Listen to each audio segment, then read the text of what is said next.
wabarakatuh. Kami dari kelompok 1 akan mempresentasikan hasil diskusi kami. Selamat menyaksikan. Studi kasus 1 yaitu para peternak kerap kali menjual hewan-hewan keluar kota untuk dipotong demi memenuhi kebutuhan protein manusia. Selama dalam perjalanan yang panjang, para hewan kerap dipaksa berdiri dan tidak diberi kesempatan untuk berbaring atau berjalan.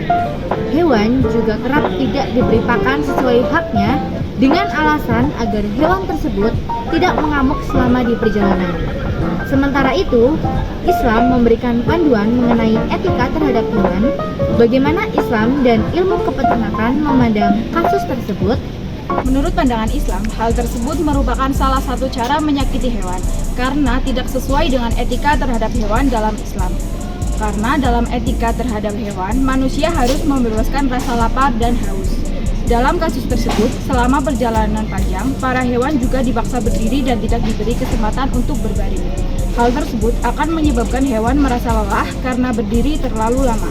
Selama perjalanan jauh, seharusnya ternak diberi makan dan diberi minum agar terbebas dari rasa lapar dan rasa haus.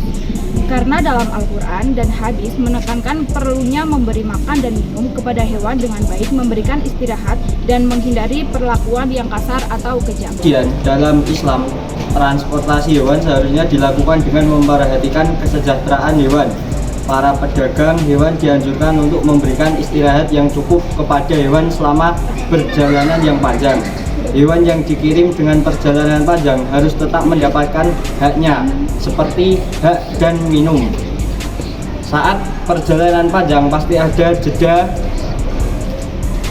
di antara perjalanan tersebut. Saat manusia istirahat, seharusnya hewan yang dibawa juga mendapatkan haknya, seperti mendapatkan makan dan minum. Tetap diperhatikan kesehatannya, sebab kita juga harus mempertimbangkan dampak dari apa yang kita perbuat terhadap hewan tersebut. Hal tersebut juga sesuai dengan pernyataan Muslis 2021 bahwa manusia apabila ingin mengambil manfaat dari eksploitasi hewan harus mempertimbangkan dampak dari apa yang dilakukan, karena dampak tersebut pasti akan erat terkait dengan manusia itu sendiri. Seperti yang diriwayatkan dalam Misbat al-Masabi yang dikutip dari Bukhari dari Muslim yang menyebutkan bahwa suatu perbuatan baik yang dilakukan kepada hewan sama saja dengan perbuatan baik terhadap manusia, sedangkan kekejaman kepada hewan sama artinya dan kekejaman kepada manusia. Dan juga perbuatan baik kepada hewan akan dijanjikan pahala di akhirat nantinya.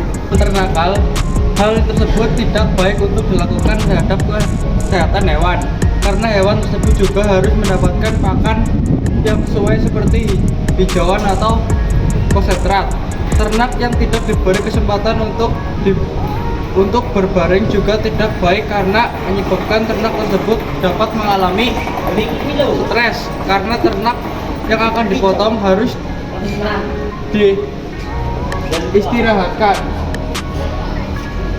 minimal 12 jam agar darah dapat mengalir atau keluar sebanyak-banyaknya, agar tidak stres dan cukup tersedia. Hal tersebut sesuai dengan pernyataan Hekendo 2015 bahwa sapi harus diistirahatkan sebelum dipotong selama 12 jam, 24 jam dan diberi pakan berupa hijauan segar dan minuman.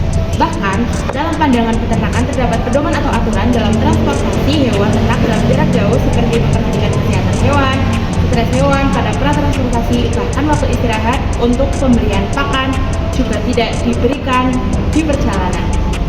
Kesimpulan diharapkan kita sebagai mahasiswa memahami lagi tentang tata cara berperilaku terhadap hewan, juga mensosialisasikan tata cara baik tentang pengiriman hewan sehingga tidak terjadi lagi peristiwa seperti kasus yang kerap terjadi, apalagi kita sebagai mahasiswa peternakan. Sekian dari kelompok kami, kurang lebihnya mohon maaf.